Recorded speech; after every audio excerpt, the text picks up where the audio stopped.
We all go a little mad sometimes. Get you. You are under destiny. Here's Johnny.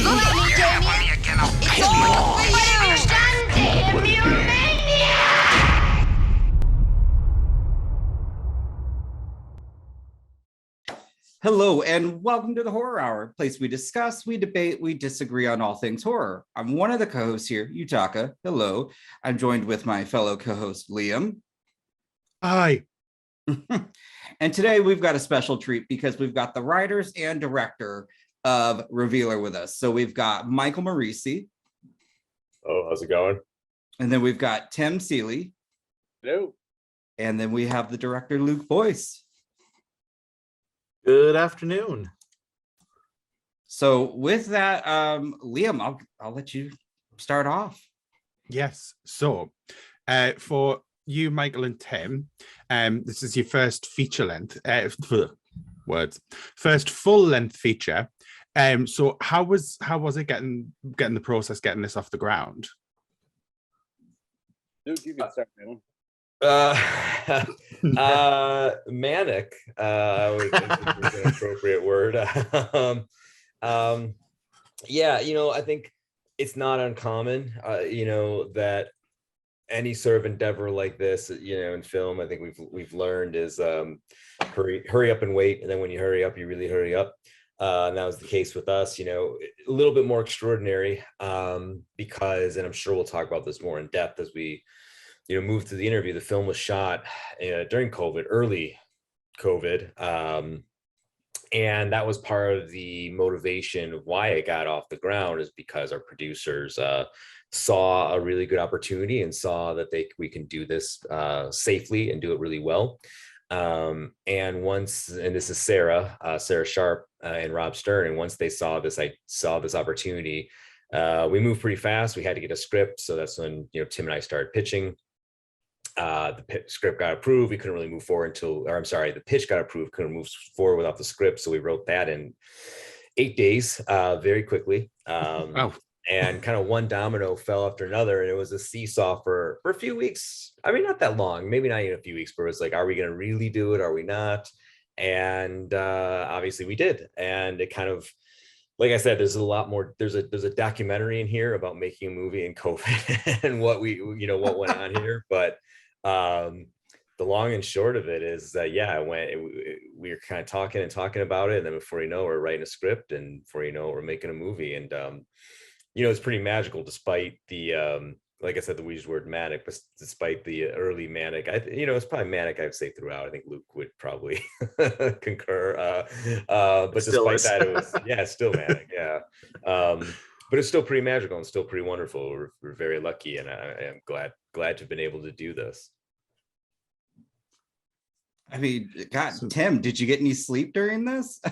Well, I mean, that's kind of why we figured out a couple things about writing comics. Mike and I have done this for a long time, and so we had a pretty good sense of what it would take us. But we could rely on each other in a way that we know how to collaborate. We've known each other for a long time, so that saved us, I think, a lot of difficulty. And we also kind of had a pretty good sense of what our abilities would be and what we could bring to the table. And Mike is much better at like story structure than I am, and so he could come in and be like, okay, let's break this into acts, and and we just kind of batted characters back and forth. So having being able to divvy it up made it possible.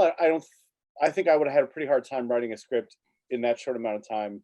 And it being the first film script I ever wrote, I think that would have been too hard. But the way we did it made it not even that bad. I think the toughest part was just that when we had edits, we're doing this sort of like a bunch of people working at the same time. So we would forget like who edited what version and stuff. So that part was rough because we had so little time. But other than that, I mean, it's harder to write comics for me most of the time than the process for Revealer was. Yeah, I kind of mentioned this in another interview earlier this week that one thing that I've always been really excited about working with comic writers in the film space, because having known Tim and Mike for so long, I started to get this interesting skill set that they have, in which especially if you're working for like the big two, if you're working for DC or Marvel, you're given very little time with a lot of parameters, right? So like Tim and Mike will contest that they'll get a job and they'll say, but you can't use this character, you have to do it this, because they're in this place or they're doing this kind of thing. And so there's always these limitations and parameters involved. And I thought, well, a lot of screenwriters don't really have that as much. So it'd be interesting to see how they adapt to this world where, in this case, we were given the parameters of, can you make a film in a single location where the characters don't really interact with each other physically, which is kind of partly where I remember telling Tim, we were like, hey, I think there's a potential here for us to make a movie. They want to make a movie, but they want to know if we can create a scenario that is a single location, small thing with just 2 to 3 characters max. And hopefully the characters don't even really interact. And within like a day, Tim was like, hey, what about religious protester and a stripper in a peep show booth? I was like, there you go. And obviously that had to change as we went. There's story dictates that yes, they have to interact, unfortunately, but by that point, we were figuring stuff out for COVID. But I think that their skill set as comic book writers prepared them to be able to sort of work around these parameters constantly. I mean, as we were making the movie, changes had to be made. And, there's a lot of stuff in this movie that was just changed because we couldn't have fire or we couldn't have do this and that. And I mean, they're just really good at going, okay, sure, what about this? It's very quickly, which most screenwriters I know are just like, oh my God, we can't, no, the story must dictate. So it was amazing to work with them in that respect, for sure. Once you've written a comic script and someone says, oh, you can't use that bad guy, by the way, but I need it tomorrow, you just, whatever. Then you just been beaten and there's no like, you just know change things and just get it over with, pull the Band-Aid off and move ahead. It's a good way to look at it, isn't it, really? Just get quick, just do it. Yes. So, and I guess I think you guys brought up a good point because Luke, this is your first full-length feature, correct? Correct. And yes. So you all were doing this during COVID. And so I'm just curious then, because I think it's very fascinating when films were being made during this time is, with that immense pressure, where did you guys, each of you, pull from to just overcome this I mean, you made a gnarly film. I fucking love this film. So I'm just curious with those pressures, what was it like and how did you overcome that? Ignorance. Desperation, yes. Well, also the greatest thing that we've talked about this before is that it's not a movie about COVID. So many COVID movies are about people being trapped in a room or people being trapped and they're like, oh no, COVID, we consciously were like, we're not going to make a movie about COVID because we have enough fucking COVID. So let's do something else. And I think that was what really helped us. I think if we were making a movie about COVID, it would be too much. It'd be tremendous. When I was on the set for a few days and you go to the set and it's like another world. Yes, obviously COVID's still on your mind and it still exists. You're not in a separate reality, but that was its own special space. Even the hotel, we had a block of hotel blocked off and it was just the cast, just the crew. And we had this really rare magical time of space outside of space where it's just revealers, just this movie. And I think that if we hadn't done that, if we had done a movie with, and Luke was there obviously much longer than me, but if we had made that decision to make a COVID movie and been confronting it 24 hours a day, I don't know how you endure that. And I think it's really fortuitous that we're let's just not make some through COVID, but not about COVID. Yeah. And to kind of piggyback on that, I think, it was interesting because it was hard. There was a lot of rules and there was a lot of fear, because we were we were so small that, if one person gets sick on this thing, then we're done. We have to shut down and we don't have enough money to shut down. We shot for initially 12 days and we were able to extend it to 13. That's a tight thing. So there's a lot of fear and there's a lot of anxiety, but at the same time, the world that we were in, we were just gifted a lot of things. And we kept saying like, does the universe want us to make this movie? Because like we were given, I mean, on the entire space that we built the set in, that everyone worked in for 13 days, that was gifted to us. We didn't pay for it. We were given it. That's amazing. Nice.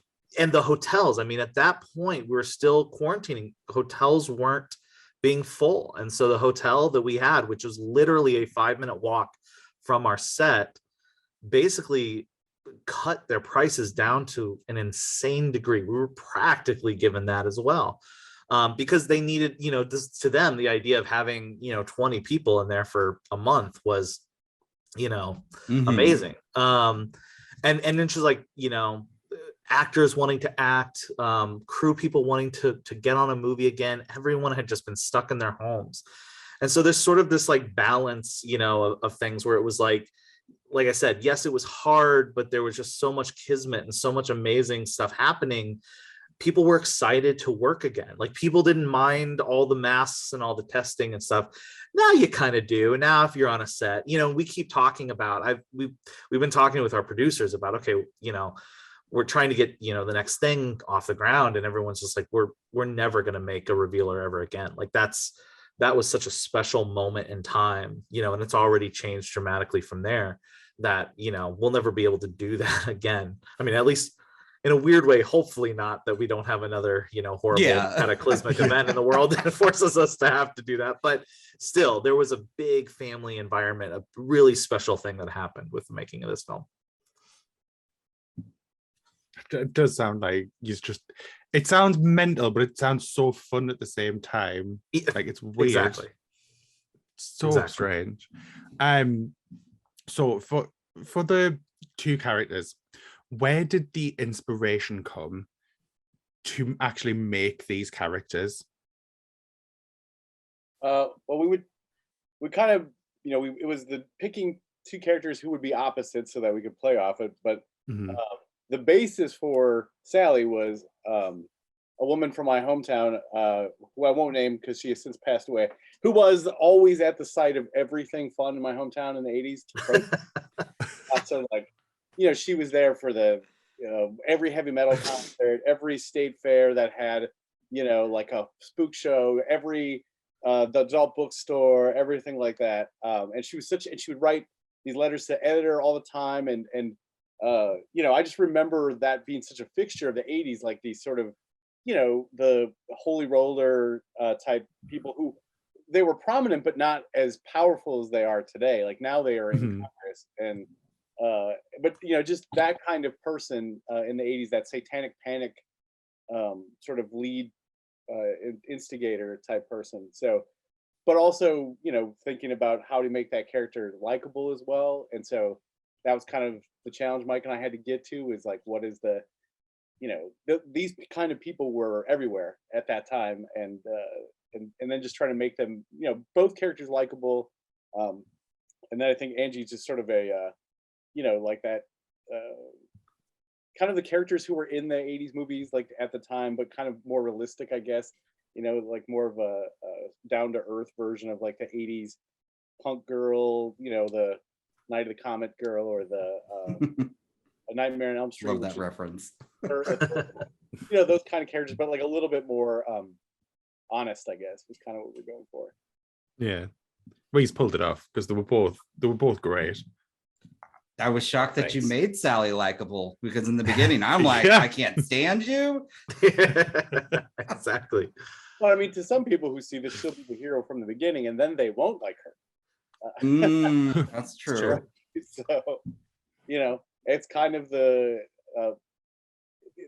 it's telling, I think, about the age that we live in, that's still after 35 years or 40 years, that there's nothing, so little has changed, I guess. But sad, yeah, but and then Mike and I kind of each took aspects of the characters and sort of worked through their arcs, and like where they had to get and what they had to mean to each other, and Mike put in a lot of the sort of Angie backstory, and I put in some of the Sally, and then we switched, and so it's it just ends up being characters we probably wouldn't have created specifically on our own, I think, which is that's good. That's kind of a cool thing about jamming, is that you kind of end up with a synthesis of a lot of different influences. Mhm. Sure. Yeah, absolutely. Yeah, I mean, that's great to hear the collaboration that you guys had. I'm curious then, just from each of you, as you've now, as the movie's now been made and you've seen it, I would like to know, just now that your characters, Angie and Sally, they're so complex and they go through an evolution. I'm just curious, as you watch that, is there anything that you take away from it and would apply to your personal lives? Good question. Yeah. Yeah, sure. I mean, I think like it's something that Tim and I were talking about this the other night. We were talking about how just the obliteration of the middle, of the center, culturally, middle thought, middle, whatever you want to call it, of this idea that like there can be a center, there can be a middle, and there's not much I can say here that hasn't been said about how radicalization of thought and idea and political alignment, and how there just isn't any agreement, and I know this is very complex, and I don't mean to make it sound I don't want to be cavalier about it, but there is something to be said, and I fall in this trap too, that I struggle to see other sides and to reach an understanding, especially when you get so broad, you get so big in public, in public spaces like social media. It's Yes. difficult to see the forest for the trees. But when you see a person in a person, you have to remember no one's the villain of their own story, and Like that.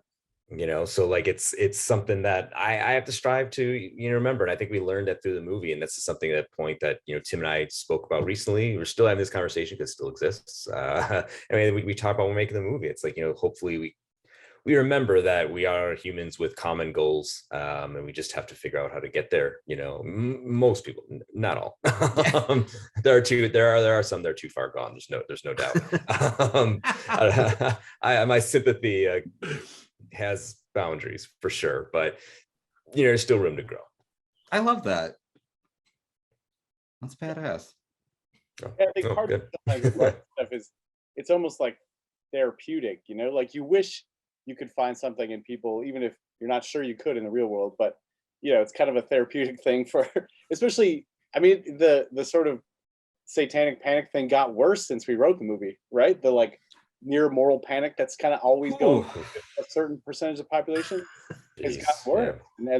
And it's crazy that something that we were kind of perceiving as being a flashback to like specifically, and one of the things that we talked about when we were writing this is, okay, we don't have a lot of time, so we can't write something we have to research a lot, right? Like I can't do something about like historical Scotland, because I would have to do work, and I don't have that amount of time.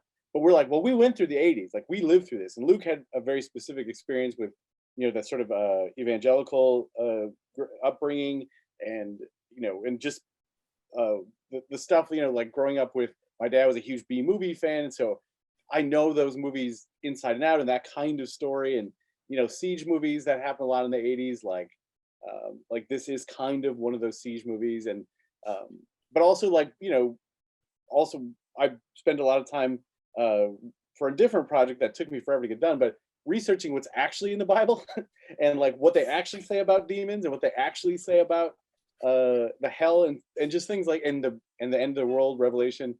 And so it's like, well, we can use this because I just read a bunch of this shit, and it's not what you think it is. It's like everybody's sort of version that even the heavy metal record cover version of hell, that they sold tons of records with because people are like, oh, naughty. It's like nothing how the Bible describes demons, or because basically the Bible is just a collection of stories from different regions, and a lot of them are different religions put together, slammed together to make one, and so they're not consistent, but they have all these different ideas about what that is. So we took some of that and tried to make it, like I've never seen like what an actual demon is described in the Bible in a movie. I've never seen the sort of the earth spirit, the sort of they're sort of described as being these things low to the ground and all these sort of things, which reads like snake to me. So just kind of putting some of that stuff, because we thought, well, it's weird. Everybody's got this perception of what it is, and that's not in that book at all. It's always good to throw it back in their face. Yeah, also that too, yeah. Especially the, you know, in the sort of ideas about demons and the devil himself, which, you know, just to think about how many times you've heard it thrown in your face, like this is the work of the devil, and also it's like the devil's barely in the Bible, really, right? I mean, Satan specifically is barely in the Bible, and just sort of all those sort of moral panics is like someone looking for a villain, and you know, and there are a bunch of 21-year-old punk rock kids, glam kids in LA being like, hey, this scares mom, let's put it on the record cover, you know, like this stuff, like putting all those things together to sort of spit it back, you know, allowed us to do something we didn't have to like spend tons of time researching. If it works, it works. Yeah. So Mike, you said you did get to visit the set. Did you go to the set as well, Tim? No, I have a No. 1-year-old, so I couldn't go anywhere. Oh no. Or sleep. So Michael, for you, when you did get to go to the set, what was it like getting to like see what you'd written being brought to life? Oh, I mean, you know, you throw in the word magical, you know, and I don't know what other word there really is, you know. It was utter magic. Just, you know, I've been like Tim, like, you know, Luke, we all have a deep affinity and love of our whole life for film and filmmaking, and it's what I wanted to do since I was a kid. And there's a long story of why I kind of went astray. You know, life takes you where it takes you at some point, and it took me back. So here I am. But I went there and just saw these things happening. I didn't participate. I just watched Luke, watched Kato, Shayna, you know, Rob, everybody do their roles, just being a fly on the wall, and it just was one of the greatest 48 hours of my life. You know, I couldn't believe how cool it was. You know, there are long days, it's 14-hour days, and I've worked on a set before. I used to be a PA. That's a whole different thing. That's a nightmarish 14 hours. This was a wonderful 14 hours, and it's so cool to see all the pieces come together. Like yes, there's that aspect of like, yeah, it's the work that Tim and I did being, you know, brought to life, and that's absolutely fantastic. But what I love the most is seeing like such extraordinary people of Luke and Rob and Shayna, Bishop, Kato, everybody, like doing these tasks and doing these roles, and seeing how like the many hands pulling in one direction, like put this thing together. And it just was so cool. It was so cool to see how this small locale, like Luke said, this like place that was just gifted to us, that we got through utter sheer luck and generosity, and all these people populating it who are just so wonderful and you know, making it through this difficult time, and well, you know, lending all their talents and skills to make this happen is just extraordinary. It's extraordinary to be around that and be in that environment, and I can't wait to do it again.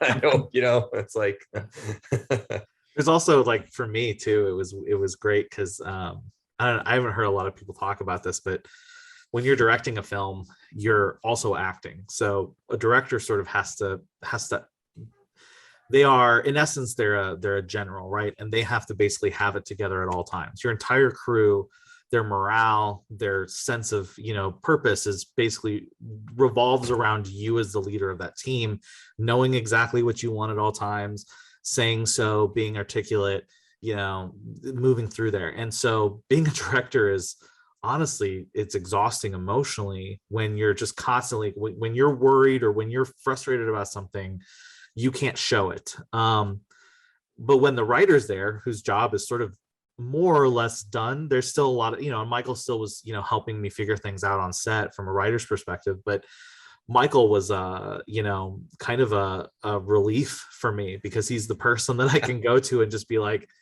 dude, I don't know, like this whole thing, like we just go off to a corner, and I get to, like, you know, he suddenly becomes my on-set therapist, really. So I don't know, we've never really talked about that, but it is true. It's like for me, I mean, next time I would prefer to have my writers on set for the entire thing, you know, and partly too just because there's a lot of writing that happens as you go, and it is nice to have sort of, you know, creative compatriots there to sort of help guide those ideas. especially when you're trying as a director. I'm a director. I'm not a director writer. So I like to work with other writers and try to interpret their words for the screen.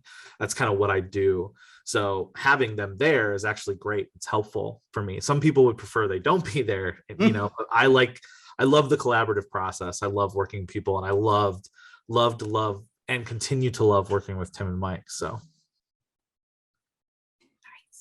Well, I guess now, so Luke, I know yours, but since we've got Tim and Mike here, I would like to know what was, without, I guess, not spoiler wise, but what was your favorite scene to come up with? Come up with, or as seen in the movie? If they're both, I mean, like, I would love to hear both, as long as it's not too spoilery. I mean, writing all the like monster scenes were the most fun to write, but they're not my favorite scenes in the movie, I don't think. But my favorite is the Sally closet reveal. That's my favorite one, I think. The closet working on 2 levels on that one. Yes, I love that. Metaphor.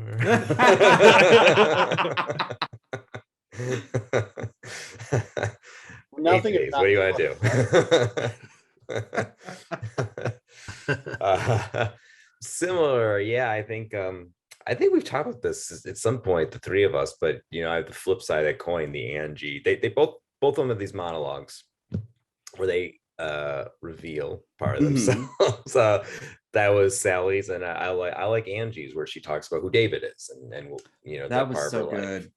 Yeah, and Cato's just, they're both magnificent. I am just in awe of both of them. They're just magnificent and wonderful people. It was a great scene. I feel like those are the beating hearts of the movie. Like Tim and I have talked about this. We've all talked about this a lot, but we love movies where just people allowed to talk, and we let our characters talk, and they both have these moments. And I think it was good. I learned this through Luke. Actors want to sink their teeth into stuff. They want to have roles with some meat. And it was, I don't know how conscious it was, I guess, maybe it was, but I think we did well. If, there's a lot of things obviously I would take back or do over or whatever, but I am glad that I think we did well giving Shayna and Cato things to do that was clearly appropriate to how talented they are.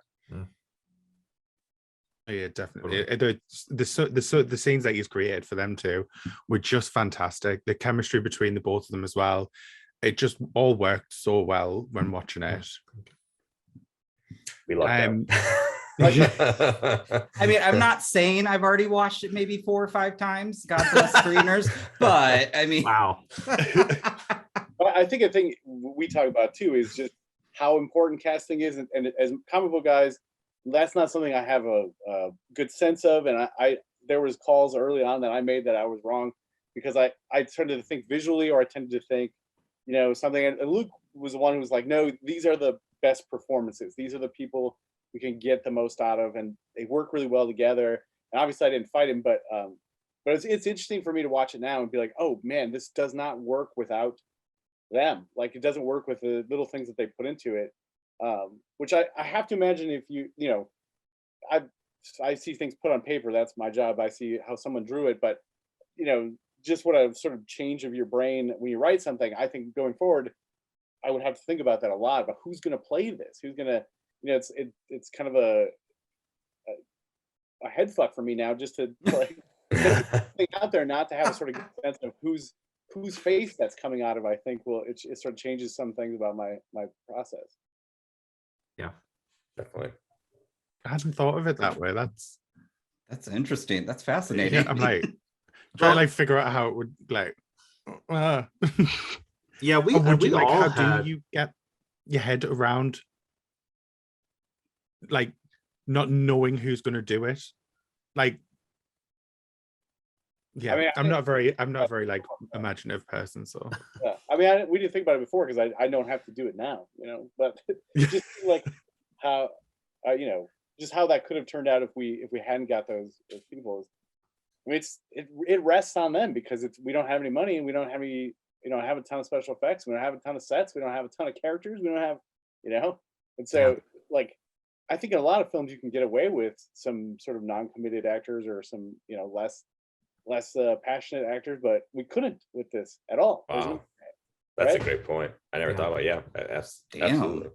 Yeah, and I think, you know, I've been seeing people, you know, reacting to the film being like, oh, this is not what I expected. This is like a character piece, like a Panic Fest. We had someone say that's like a apocalyptic dinner with Andre, which I thought was amazing. Yeah, it's literally two characters talking the whole time. But and I guess maybe this is sort of like a, for me, you know, just to all the actors out there, I mean, really, we had ideas of who we wanted. I mean, you know, there was certain things written into the characters on the page that were not quite, you know, what happened with both Kato and Shayna.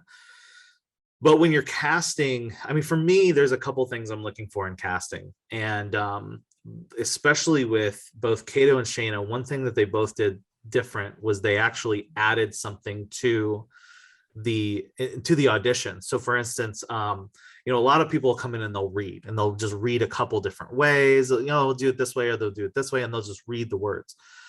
Kato, for instance, the whole thing where she does the, you know, splooge thing, that she did that in the audition. Like that was a choice she made that wasn't on the page. And I was like, okay, she's making choices, she's adding to the character, and that's huge for me. And Shayna was the same way. Shayna did this whole thing where she sort of like backed into a wall and went down she basically did the monologue that's in the closet. And it was her physical performance, the sort of choices she made there, that not only basically got her cast, but it also, when we were filming that scene, they had designed that closet. There's a whole thing where that closet actually goes really far down, and there's like all these burlap bags hanging. And the whole thing was that they were going to go in and go back.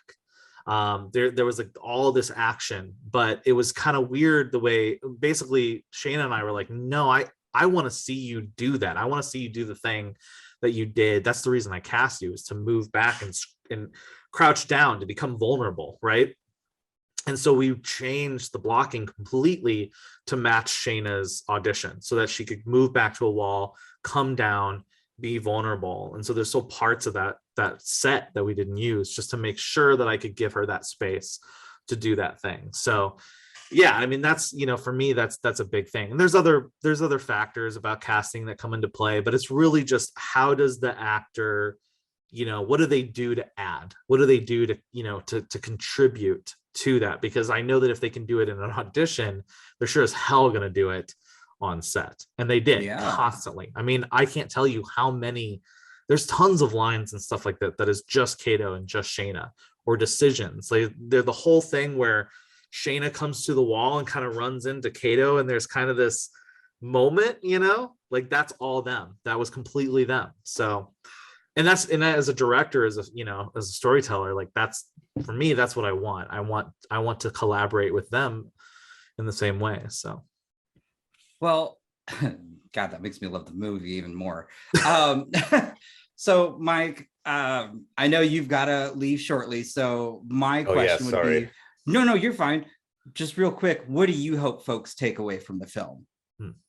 Oh, that's a great question. You know, ultimately, you know, there's a lot of things that I can say, and I think we touched on it with, like, you know, the deeper stuff that we're going after, and people get that. That's great, and it is my hope. But really, above all, like, just want people to have fun. You know, this is meant to be, and we've talked about this. Like, it's like, this is meant to be a movie, and the opportunities, unfortunately, are limited because of many different factors. But this is meant to be a movie. I think this is best.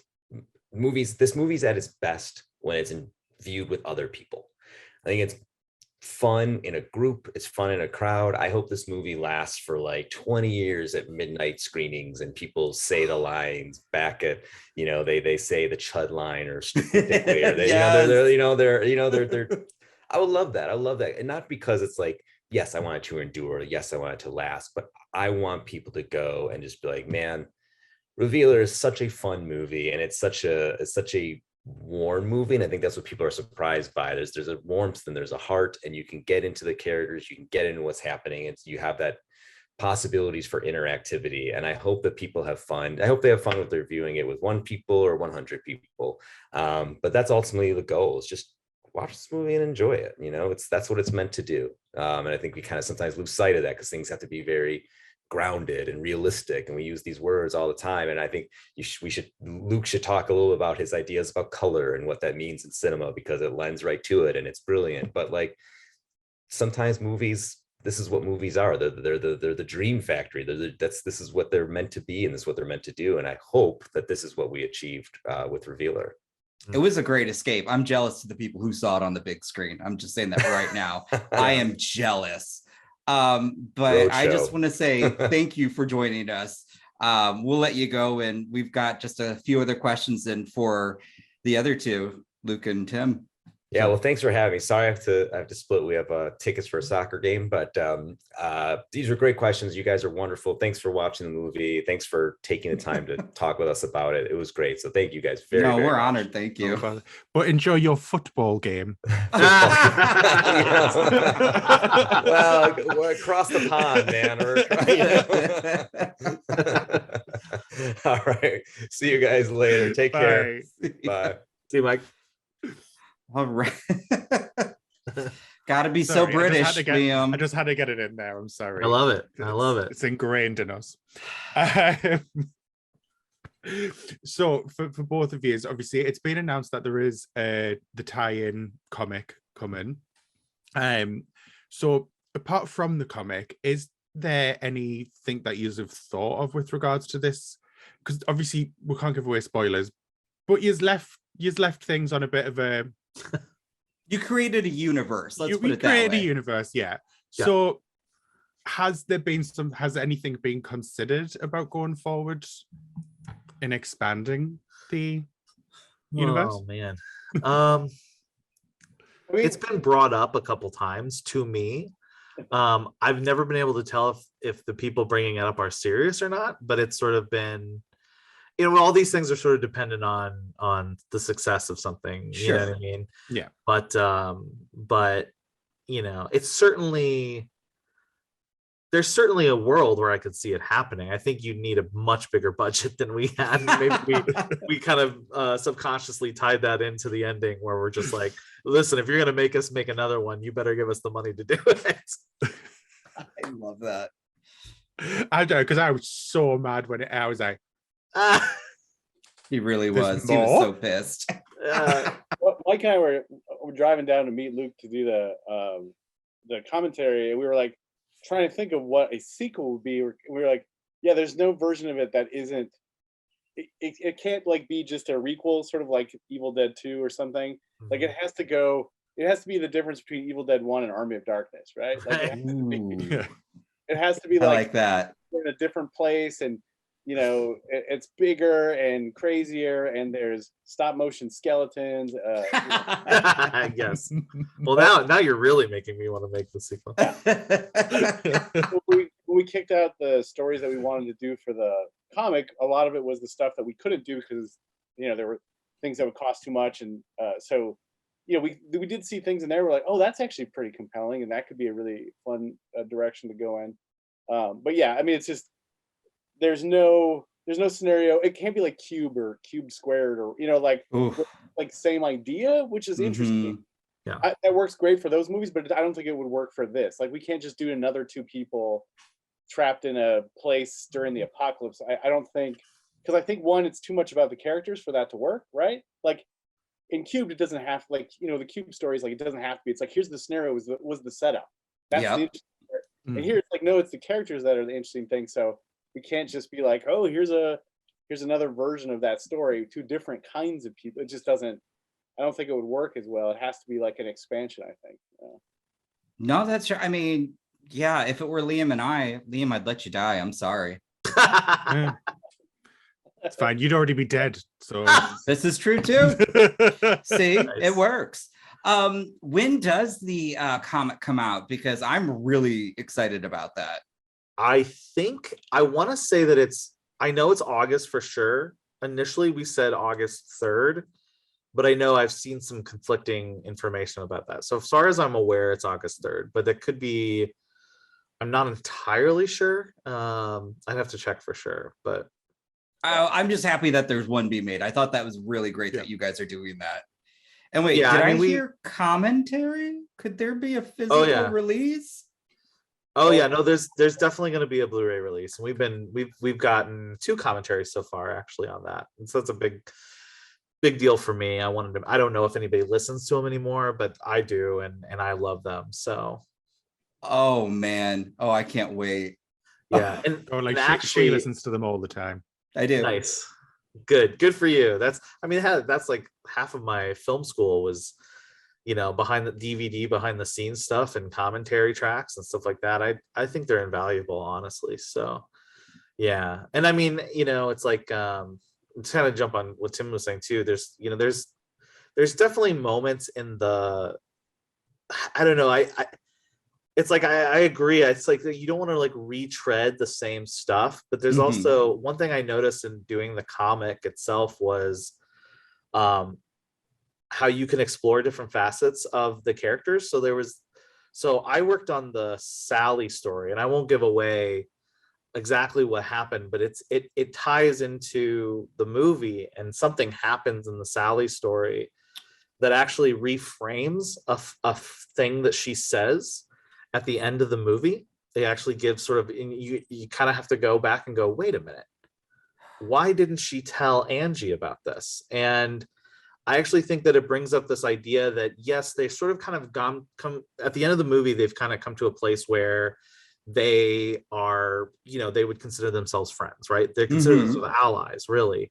Yeah. But I think that they're also both at a place where they have just at that moment peeled away the layers of their prejudices. Both of them have peeled away those layers, and they have not yet in the movie dealt with that. I think that they've been able to sort of have this climax where they've really, established that they do love each other, that they can love each other despite their differences, but they haven't dealt with their differences. You know what I'm saying? So, and they have to tell each other, oh yes, I didn't judge you, I accept you. That's sort of the end of the film. No spoilers, sorry. If you have, I should be careful there, but I think that there's more to that. I think that there's, I think that as characters, you could really dive into how, if these two people haven't technically, like, they've changed themselves a little bit, but they're still needing to grow. And what does it mean to grow? And then especially if you're talking about what does it mean to grow as you're basically working through a hellscape? I don't know. That seems interesting to me. So, and relatable. Yes. Exactly. More than I would care to admit. So you have tackled the apocalypse with this film. Is there any other horror genres that are like jumping out at you? Is there something you would like to try your hands at? I've done all the motherfuckers in comics, so I don't need to. Yeah. But one thing we talked about when we did this was what genres we didn't want to make. And one of the things we said is every goddamn indie horror film is a ghost story. It's a haunted house story. Like, as long as it's not a fucking haunted house, we'll do anything. Yeah. But so, I mean, and that was one thing we talked about too, is like, I've never seen, like a end of the world sort of story. So that was kind of, a big impulse for us to do. But I would love to do like an action horror thing, like an actual action movie, but also it's like got horror stuff in it. Because that's also the thing you don't see a ton of because of the weird budgets of horror movies. Yeah. Either like, that's too big, and action movies tend to be too expensive. But like, I don't know, just like a cool action horror combination, that'd be awesome. I don't care, like kung fu kicking fucking monsters, or I don't know, whatever. I'd see that. Well, I mean, we're talking on what is today? I know it's the anniversary of Predator, but what 39 years? How many? What's the year anniversary year? No, it's 1987. Are we officially? Yeah. So it would be 40? 35. 35. 35. Yeah. Yeah, because I know we just had the 40th of ET. So yeah, 35. Yeah, like that. Yeah. I would love to see more. Like, we don't see that kind of shit very often. Even We don't see it in Predator really. Very No, often. but I mean, Predator being yeah, it's true. Yeah, no, Predator being a great example of single location action horror too. I mean, where that you can really do that and make it tense and have a lot of stakes, but still keep it, grounded to it. And and that's kind of my interest as well, is like how can you do more with less is something I'm interested in. So What's that? I like the sound of that. I always like things that are like condensed. I So I do always too. feel like it's more enjoyable to watch. You're trying I to do figure too. out how everything's done. Well, one thing we talked about in Revealer, especially, and that I've noticed is the importance of location to the viewer. The more that the audience understands the location, I think sometimes that can really do a lot to help you invest in stakes, right? Mhm. I think a lot of films that just jump all over the place and you can never quite get a read on where things is, or are, I should say, or movies where they just don't take a lot of time to properly develop the location. I think throughout those, to me, I think that's an issue that some filmmakers kind of forget about. I think there's a lot of successful movies that are partly successful because they understand the location. So like, I know a good example. I don't know how you felt about like Ready or Not. Mhm. A great film that sort of utilizes the mansion and the space of the mansion to give you a sense of where things are, and so you can kind of, it's easier to follow the action. Yeah. So yeah, anything like that, and I think that comes from the Predators of the world or the Alien of the world. Mm. All those early movies, especially action horror, where the location is a character. It's an important element of the thing. I love that. I mean, Alien is my favorite all time, but Oh, so well, I would say just this past year has been really good in horror. So I'm curious from both of you, what has been a moment in horror this past year that you really enjoyed? It could be a movie, a movement, or even an icon from a movie, because there was a lot of stuff that came out in the past, 365 days. So are you saying just 2022 or in the past 365 days? Past 365 days. That's a good question. What has come out in the last? I'm trying to think I've seen a lot of really good stuff lately. Malignant, right? Is that within this year? Oh, yes. Yeah, it is, yeah. Yeah.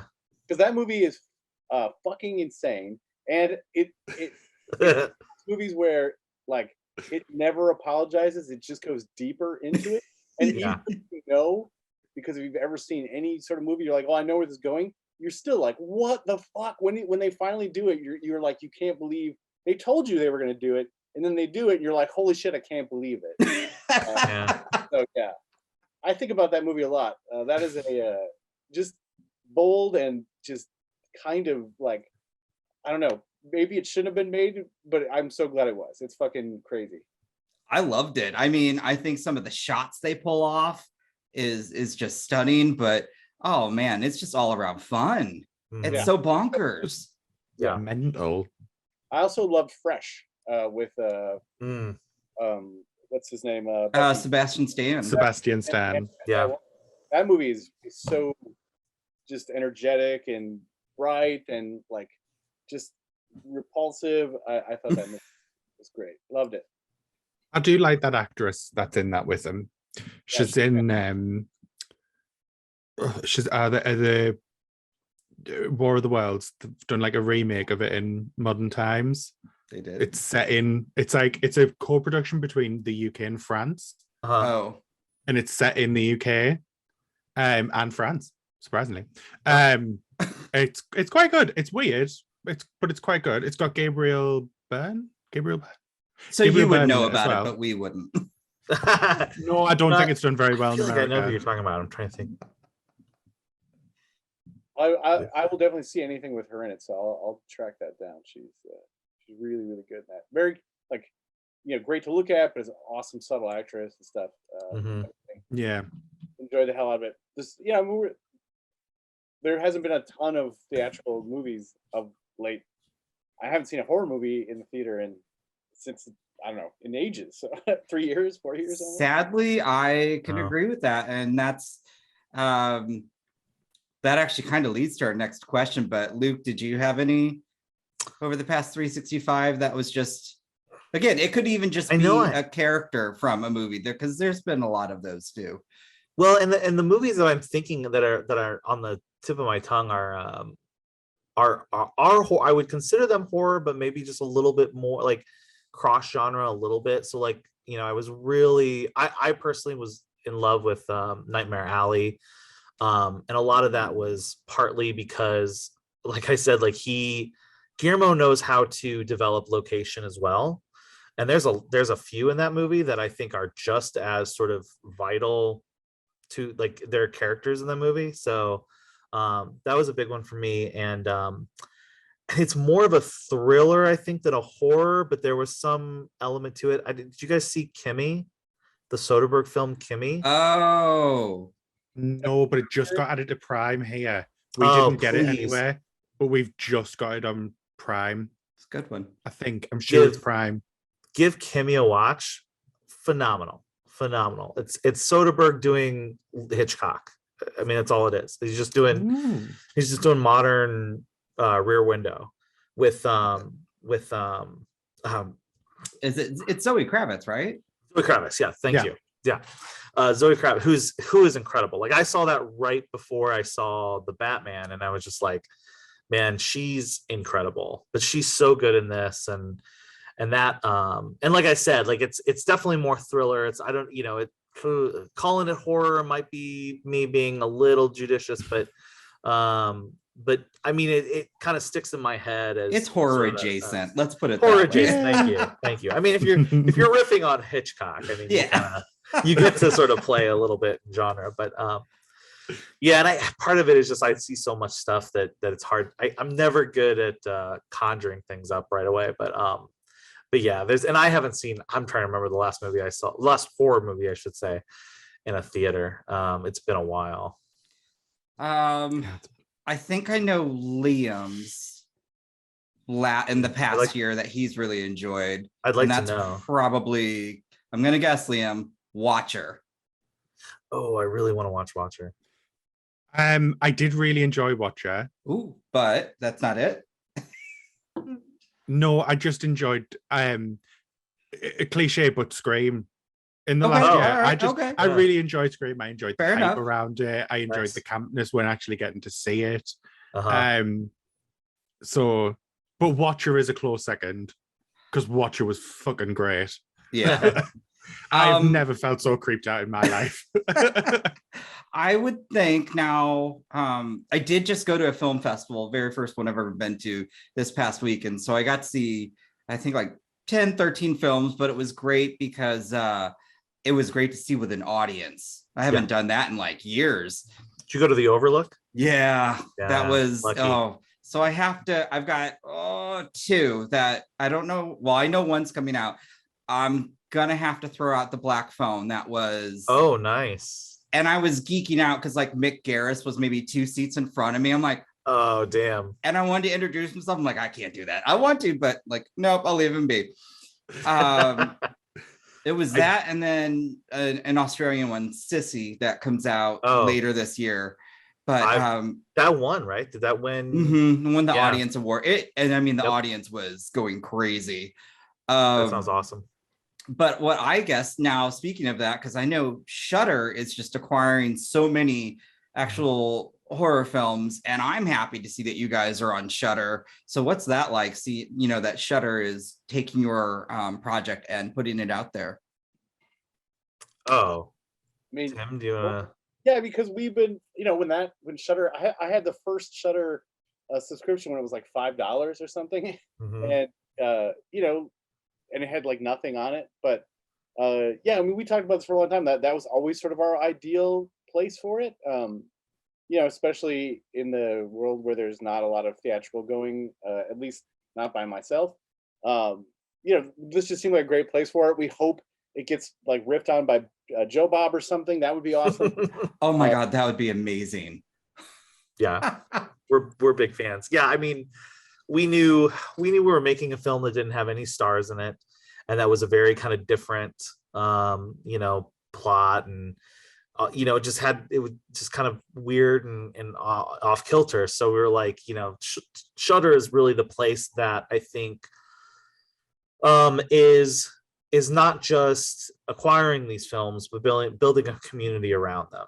I mean, to be fair, I think they're the only streaming service that can basically say that they have a community, that they're a community of people. I'm on the Shudder Reddit, I'm on the Shudder Discord, I talk to these people, I know how personal this service is to people, and it's amazing. And I think that's horror, and I also think that that's the fact that they work so hard to curate it. I mean, for me, like, one of the main reasons I got a Shudder account early on was because they had the Shudder TV thing. Just as I've been saying, like, every streaming service needs to have a live TV component, because they need to, the Joe Bobs of the world, where there are sort of, like these appointment television scenarios where everyone goes to watch something at the same time. I think that needs to continue. That needs to continue to exist. And Shudder is still kind of the only one doing it. And I think because of that, because they sort of put the emphasis on curation, that they have built engagement and built a community. And to me, that's super special. So it was a huge honor to be a part of that. I think, we'll see how people take it. I think the beautiful thing about the horror community is it's not a monolith. People have very different tastes and things, but at the end of the day, they just love the genre. There's such a passion behind it. So yeah, being on that platform that sort of pushes that to the forefront, I think, and has been very successful with it, is a huge honor. I was watching Joe Bob last night, nice so nice. Yeah. Oh my God. This week was amazing. This was one of the best weeks I've ever seen. I've never even heard of The Baby. That was the weirdest thing I was watching. I'm like, oh, that movie. I watched it with I was watching it together with two other people, and we were like jaws on the floor. Yeah.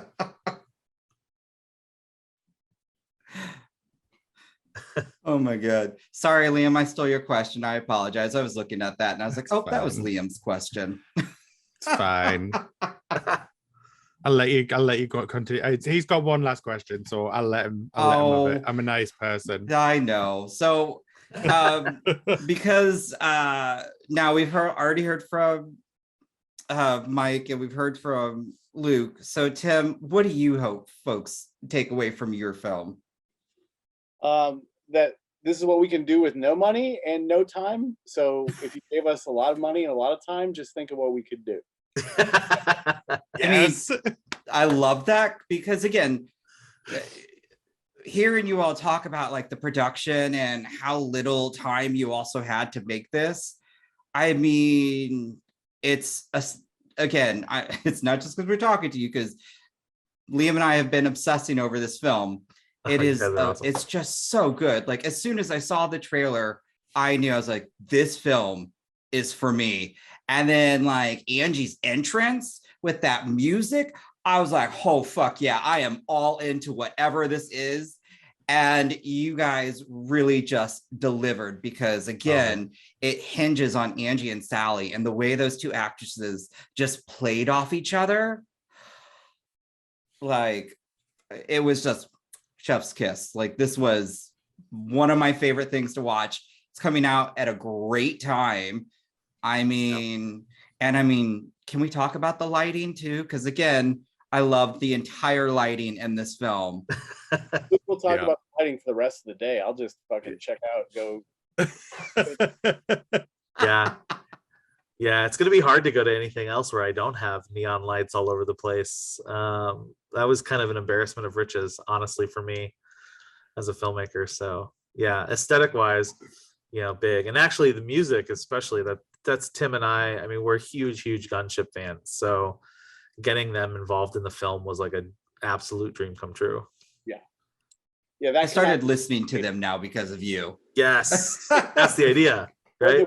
Yeah, I mean, that can't be understated how cool that was for us, because I wouldn't even have thought that was possible. So it wasn't something that that we would have written into the script or anything. Obviously, gunship didn't exist in 1980. I don't think they were even born. Those are young guys out there, but like the kind of thing they do, it perfectly fits the sort of aesthetic and the characters and if you ever seen the actual video for Dark All Day, it's animated and it features a Seth Gecko and the Lost Boys and Blade and Buffy Summers fighting it out. So if you haven't seen the actual video, not the one Luke made, but so yes, get into Gunship. They're the best. I might need to look up this music video because that sounds fucking amazing. Oh, they have the coolest music videos. They work hard at it. They have one also that has like a pod race with the Predator, RoboCop, He-Man, Goku. I don't know, all kinds of shit. Yeah, they're crazy. They're awesome. Oh my god. Gonna be UK based too. So They're fun. incredible. Yeah. I know, Liam. Like, go to a show. That How show do we? comes out of the UK. I don't think they play live. Actually, I'm not sure they do. Well, Liam, use your contacts. Let's get them on this show. Let's talk to them about how there much you we go. love their music. There you go. They're very nice I people. don't have Yeah. contacts. I know. I'm just giving you shit, Liam. I live in the middle of nowhere. No, I can go and ask the rabbits. Well, again, we just want to say thank you for sitting down with us, talking about your film. It can't be understated how much we truly like. I even wearing the color scheme right now too, and it's a Chicago-based artist. Oh, so nice. I just Who is it it? cannot. Who's It's Miss Toto. We were nice. talking with the other day. Yeah, Nice. it can't be understated how much like watching this. I was just like, man, it was such an escape. And as you guys stated, making it during the pandemic and kind of, working around those obstacles, to me, this was just such a fun escape. Mm. And I Thank you so loved much. just, again, music, lighting. I mean, I could go on. So thank you. And I'll let Liam take us out and say your thank yous probably, because Yes, well, yeah. But yeah, thank you for speaking to us. We really did just adore your film, and it made us so happy when we found out we was getting to speak to you. So again, thank you for coming on. And thank you for everyone watching at home. I forgot what June 23rd is when it comes out. Jesus Christ. It's late here, it's fine. So yes, make sure you do check out on June 23rd, Shudder, Revler. You need to go watch it. Just watch it. Do it. Thank you guys. So follow us because we do have a review coming as well. Again, Shudder, June 23rd. Also check us out on Twitter at the Horror Hour TV, or also on Instagram under the same thing. And we also have merch, which is usually linked somewhere. Utaka does it, so if it's not there, blame him. Yes, thank you blame for me. watching. And we've got more to come. So thank you all. Thank you. Till next Thank you time. guys. It's so great to talk to you all the Bye. time. Yeah, thank you. You have been listening to the Horror Hour.